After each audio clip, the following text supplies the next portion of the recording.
كيفاش هاد الورقه وهاد الورقه قدروا يخرجوا على الحياه الملايين.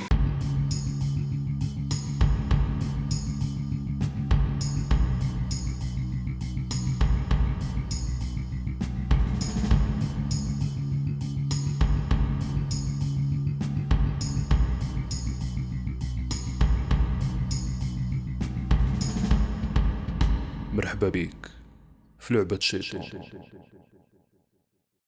انا من الناس اللي كيعجبوهم الالعاب بحال البوكر والالعاب ديال الاستراتيجيه والتخطيط، وخصوصا اللي عندهم علاقه بالرياضيات والارقام. ولكن البلاك جاك ماشي بحال هاد الالعاب، حيت كتعتمد على الزهر بشكل كبير بزاف. تاريخ هاد اللعبه كيرجع للقرن 16 في فرنسا، اللي كانت سميتها 21 او لا 21 بالفرنسي، واللي كان كيلعبها لويس 15 ونابليون وبزاف ديال الشخصيات كبار في ديك الوقت. بالمناسبه كاينه واحد النسخه اسبانيه اللي سميتها 31 وماشي 21، ولكن في القرن 20 تشهرت اللعبه بالبلاك جاك. هذا الفيديو برعايه توايبيت، المنصه اللي كتخليك تدخل فلوس وفي نفس الوقت تشجع الفرق ديالك المفضله.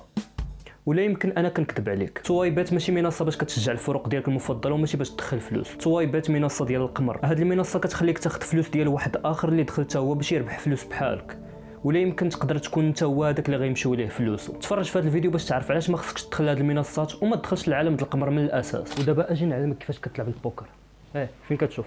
هبط لتحت. اول حاجه الوراق من 2 حتى ل 9 كتكون القيمه ديالهم هي الرقم اللي مكتوب فيهم، وعندك رقم 10 والجاك والكوين والكينغ كلهم القيمه ديالهم هي 10. اللعبه سميتها بلاك جاك، ولكن اهم ورقه فيها ماشي هي الجاك ولكن الايس. الايس هي احسن ورقه تقدر تجيك في البلاك جاك، حيت كيكون عندها 2 القيم، اما 1 ولا 11. القيمه ديال الايس كتحدد على حسب السيتويشن اللي انت فيها. ودابا غادي ندوزو لا دابا اجي نشرح لك كيفاش تقدر تلعب. على عكس البوكر، في البلاك جاك كتلعب ضد الكازينو وماشي ضد الناس اللي كيكونوا معاك في الطبله. مثلا كيكونوا 3 الناس في الطبله ولا 4، ولا تقدر تكون غير بوحدك على حسب. هنا كيفرق عليكم الكازينو 2 ورقات لواحد، مثلا واحد هنايا واحد هنا وواحد هنا، باي ذا واي هادو راه جاو بالصدفه، وهو كياخذ وحده مقلوبه، من بعدا كيعاود يفرق عليكم وحده باش يكمل لكم 2، وهو كيقلب عاوتاني ورقه. هنايا كيبدا اللعب. اول حاجه اللي جاه بلاك جاك كيربح اوتوماتيكمون، بحال مثلا الا كان هذا بحال هكا. هنايا عندك جاك اللي هو 10 وايس هي 11 كتعطيك 21.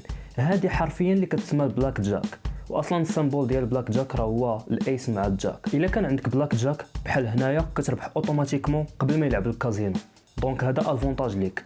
ولكن دابا ردوا الورق لبلاصتهم. الهدف هو انك توصل ل 21 اولا تقرب لها بلا ما انك تفوتها وتجيب رقم اكثر من الكازينو. مثلا الكازينو الا كانت عنده 17 انت خصك تكون عندك 18 ولا اكثر. الا كانت عندك 17 غتعادل مع الكازينو وغترجع لك فلوسك. بالمناسبه الفلوس كيتحطوا قبل ما يتفرقوا الوراق، يعني مثلا هذا حط $100، هذا $100، هذا $200، كل واحد كيحط اللي بغا، وإلا ربح كياخذ الطوبل، الا خسر كيمشيو ليه دوك الفلوس. الا فتي 21 كتخسر قبل كاع ما يلعب الكازينو، وفي نفس الوقت ملي كيلعب الكازينو الا فات هو 21 كيخسر. غير هو الكازينو ما عندوش الحق يكون قل من 17، وهذا افونتاج بالنسبه لك. يعني الا كان الكازينو 16 خصو ضروري يهز ورقه باش يكمل اما 17 ولا اكثر، وهذه كتعطي واحد الريسك ديال انه يقدر يفوت 21. المهم ملي كيتفرقوا 2 ورقات لواحد عاد كتبدا اللعبه. مثلا كيبدا هذا اللاعب هذا وما عندوش علاقه بالاخرين، باش تعرف زعما واخا يكونوا جالسين في نفس الطبله راه ما عندهمش علاقه. الحاجه الوحيده اللي كتربطهم هي انهم نفس الورق ديال الكازينو اللي ملعوبين. نبداو باللاعب الاول اللي نقدروا نسميوه طاناكا مثلا. المهم طاناكا عنده 18، عنده الحق انه اما ياخذ ورقه اللي كتسمى هيت ولا ستاند، تيدير هكا بيديه زعما ستاند بركه. ستاند هي انه صافي كيسالي الطرح ديالو وكندوزو للاعب الاخر. مثلا هنايا عنده 18 مزيانه صراحه، دونك كيدير ستاند وصافي وكيحبس. هنا عنده 17 حتى نقدروا نقولوا عليها مزيانه تيحبس. هنا عنده افونتاج اللي هو الايس، قلنا كيتحسب اما 1 ولا 11، و6 كتبقى 6، دونك هو عنده اما 7 ولا 17. وهذه هي اللي كنسميوها سوفت 17، يعني سوفت 17. علاش؟ حيت هو عنده دابا 17 ولكن يقدر ياخذ وراق، والا كان فايت 21 كتحسب 1. مثلا هنا خدا 8 اللي هي كتعطيك 25، هنا ما كتحسبش 25، كتحسب غير 15. وهذا الشيء علاش قلنا الايس هي اقوى ورقه في الجيم كامل. المهم دابا هو عنده 15، يختار مثلا هيت 20. هنا كيقول لك ستاند بركه عليه. منين كيلعب كلشي وكيسالي عاد كيبدا الكازينو، دونك هو عنده 10، عاد كيقلب الورقه اللي عنده 16 كما قلنا ما يمكنلوش يوقف اقل من 17. دونك خصو ضروري ياخذ ورقه. كما كتشوف هنايا 26. دونك خسر اوتوماتيكمون خسر، واخا يكونوا الاخرين عندهم غير واحد في السكور، واخا ما كاينش واحد في السكور، حيت الا كان عندك واحد اللي هو ايس راه كيتحسب 11. يعني بغض النظر على السكور ديالك غادي تربح الكازينو حيت هو فات 21. دونك هنايا كل واحد غادي ياخذ الطوبل ديال فلوسو وصافي. دابا هنا غندوزو للحالات الخاصه. مثلا طناكا عنده 5، يامادا عنده 10، ايشيدا عنده 6. طناكا خرجت ليه 5 اخرى، احنا نرجعوا له. ايشيدا جاتو حتى هو 10، ماشي ايشيدا، هذا يامادا جاتو 10 حتى هو. ايشيدا جاتو 6 حتى هو. والله الا هادشي هادو بالزهر، هادي بالعاني درتها، بالعاني حطيتها في الترتيب باش انها تجي للطناكا باش نعطيكم هذا الحساب، ولكن هاد الاخرين هادو جاو راسهم.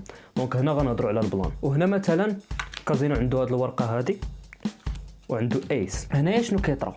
ملي كيكون عندك جوج من نفس الرقم كتقدر انك تسبليتي، كدير سبليت. شنو هي سبليت؟ هي انك تقسمهم، كتولي كتلعب جوج مرات. يعني مثلا انت حطيتي $100، مثلا في الاول انت حاط $100، الا درتي سبليت كتزيد تحط $100 اخرى، كتلعب جوج مرات. فرضا طناكا قال لك انه يسبليتي، دونك غادي يلعب جوج ورق مختلفين. هنايا يامادا عنده جوج عشرات، ممكن يسبليتي ولكن لا ينصح بها حيت عنده 20 كتعني انه يقدر يسبليتي تجي في هذه مثلا 17 وهذه تجي فيه 25. دونك غادي يخسر. دونك 20 اقرب ل 21.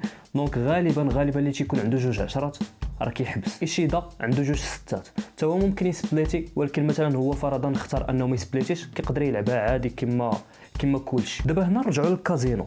الكازينو عنده ايس باين، وهاد الورقه هذه ما بايناش. كاين احتمال انها تكون عنده بلاك جاك، يعني هاد الورقه تكون 10.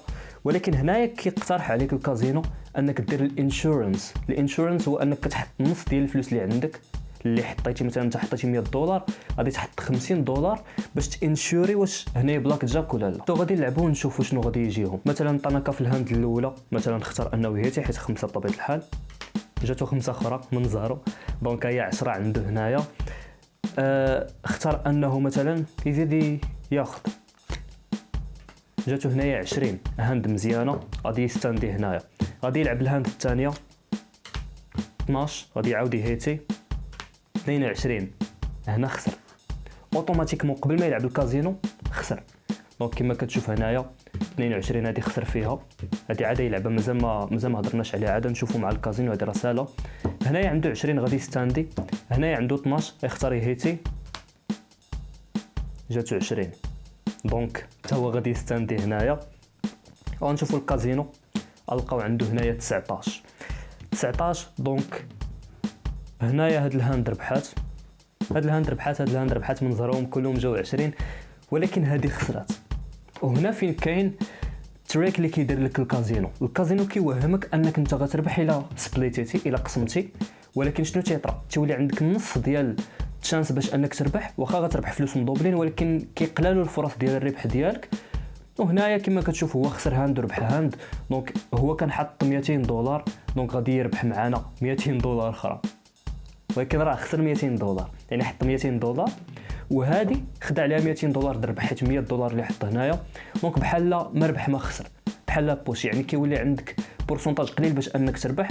وهذه بزاف اللي ما كيردولهاش البال. المهم كان هذا هو الشرح ديال بلاك جاك. نرجعوا للفيديو. لعبه زوينه ياك، ولكن الا لاحظتي الكازينو عنده فرص كبر منك بزاف باش انه يربح مقارنه معك. اول حاجه حيت انت الاول اللي كتلعب، يعني الا فتي 21 كتخسر قبل كاع ما يلعب الكازينو. ثانيا ملي كيجيك نفس الرقم جوج مرات قلت لك بلي تقدر تقسم على جوج، وهنايا كتولي تحط الدوبل ديال الفلوس، وعند بالك بلي راك غتربح اكثر، وبصح كتربح اكثر، ولكن فرص الربح كيتقسموا للنص. وماشي كيف كيتخيلوا الناس انه الا قسمتها على جوج نقدر نخسر في وحده ونربح في وحده. وهنا بالضبط هادشي اللي بغاو. الا خسرتي في وحده وربحتي في وحده كتعني راك درتي تعادل وماشي ربحتي. ولكن بلاتي عقلتي فاش كنتي كتقمر في الامتحانات شحال هذه بصحيح ولا خطا، كنتي مثلا كتجيك 5 المرات صحيح، كتقول المره السادسه ما يمكنش تجي عاوتاني صحيح حيت جات 5 المرات، وفي الاخر كتجي صحيح. وهذا الشيء اللي كيخرج على الناس اللي كيقمروا، حيت يقدر مثلا الكازينو يجيه بلاك جاك في الطرح اللي فات وتقول محال واش غادي يجيه في الطرح الثاني، ويقدر يجيه، حيت الفرص باش انك تربح اولا تخسر اولا حتى تجيب بلاك جاك هي نفسها بغض النظر على شنو وقع من قبل. يعني بلا ما دير فيها ذكي وتقول احقا خسرت 10 المرات دونك المره ال11 غادي نربح، بطبيعه الحال لا. باش نجيك من الاخر، انا كيعجبوني هاد الالعاب ديال القمر، خصوصا المتعه اللي كتجيك من داك الاحساس بالخطر اللي في القمر، منين كتحس بلي كاين واحد الخطر انك تخسر فلوس بسبب غلط واحد تقدر ديرو. واغلب الناس اللي كيلعبوا هاد الالعاب وكيعجبوهم حتى هما دايرين بحالي، وهذا مشكل حيت كيخلي الاحساس بالخطر عندك اقل، ما كتبقاش تفرق بين الخطر في اللعبه وفي الحقيقه. يعني يقدر شي مره ندير شي قرار فيه خطر كبير عليا غير حيت كنشوف الحياه بنفس الطريقه اللي كنشوف بها البوكر اولا البلاك جاك، كنشوفها لعبه. في البوكر عاده ما كتلعبش انت ضد الكازينو، وهذا الشيء كيخلي انه بغض النظر على شكون غيربح ولا شكون غيخسر، الكازينو كياخذ واحد البورسونتاج من الفلوس اللي كيتجمعوا. ولكن الخطوره ديال البلاك جاك هو انك كتلعب ضد الكازينو براسو. علاش؟ حيت بكل بساطه ما حد هو اصلا حط هاد اللعبه كتعني انها مربحه بالنسبه ليه. يعني بلا ما دير فيها ذكي وتقول بلي راه غادي نربح الكازينو، حيت غير كيوهمك بلي غتربح والقواعد كامله خدامه ليه. واخا تشوف مثلا تيقول لك الانشورنس ولا اي حاجه اخرى، هادوك كاملين راه على حسب باش انه يجبد منك فلوس كتر. هادشي علاش في 1962 جا واحد العالم الرياضي سميتو ادوارد او ثورب، يعني هو حط لك واحد الجدول فيه الحالات اللي تقدر تطيح فيهم، وكيقول لك مثلا ها فوقاش الدابلي، ها فوقاش تهيتي، ها فوقاش تستاندي. وهذه خلات الكازينوات يخسروا بزاف ديال الفلوس.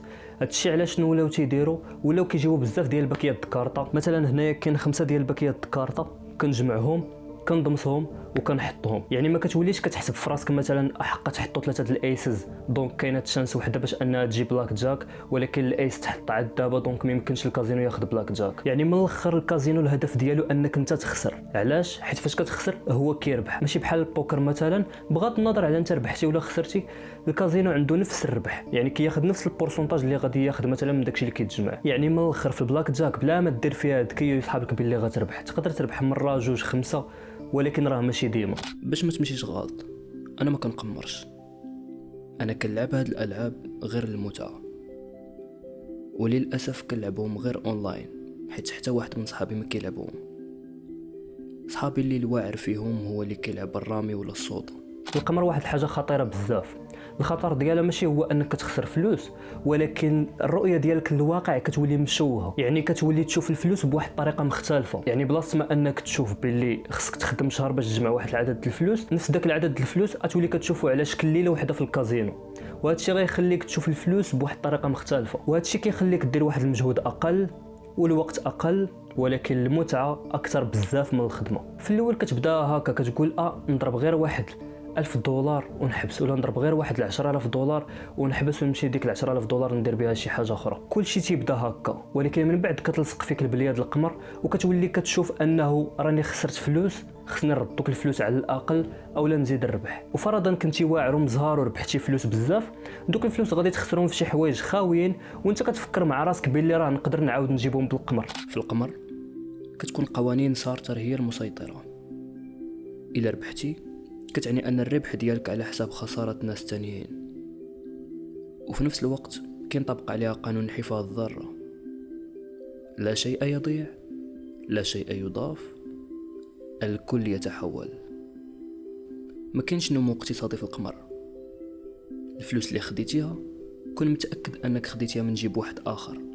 الا كان كيصحاب لك هذا الفيديو دعايه للكازينوات والقمر، من الاحسن عاود تشوف الفيديو من الاول، ولكن هذه المره شوفه بعقلك. الالعاب اللي كيكونوا في الكازينوات انت كيكون عندك واحد التحكم بصفه او باخرى في القرارات اللي كيكونوا وفي واش تربح ولا تخسر. واخا كيبقى داك التحكم قليل بزاف، ولكن تخيل معايا كتقمر على واحد الحاجه اللي انت اصلا ما عندكش تحكم فيها بمره، وبلا ما تقول لي باللي انت كتفهم في الكره، حيت بزاف قبل من قالوها وفي الاخر تبلاو بالقمر. يعني فاش كتقمر على شي حاجه بحال الكره مثلا، راه الفرصه ديالك باش انك تربح مقارنه مع انك تلعب في كازينو راه قليله بزاف. بالمناسبه الناس اللي قراو في سيونس مات يكونوا ديجا قراو في السيزيام وفي الباك الاحتمالات، وصراحه فاش قرينا الاحتمالات الاستاذ ديالنا ورانا كيفاش انه في القمر الاحتمال باش انك تربح راه قليل بزاف، فريمون قليل بزاف. قبل ما تفكر تكتب كومنت وتقول لي باللي راك بغيتي غير تجمع واحد العدد د الفلوس ومن بعد غتحبس القمر، خصك تعرف انه واخا تكون انت اكثر واحد مزهر في العالم وجاك جاك بوت مثلا من المره الاولى، تاكد بلي دوك الفلوس غادي تخسرهم في والو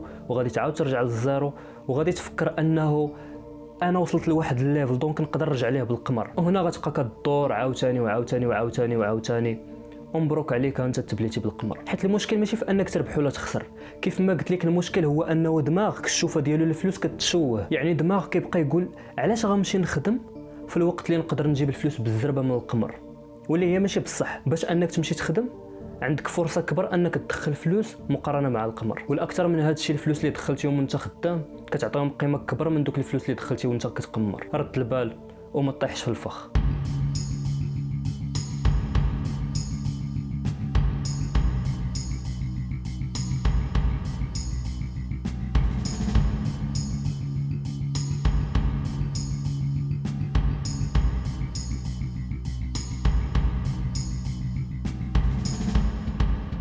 مرحبا بيك في لعبة شيطان.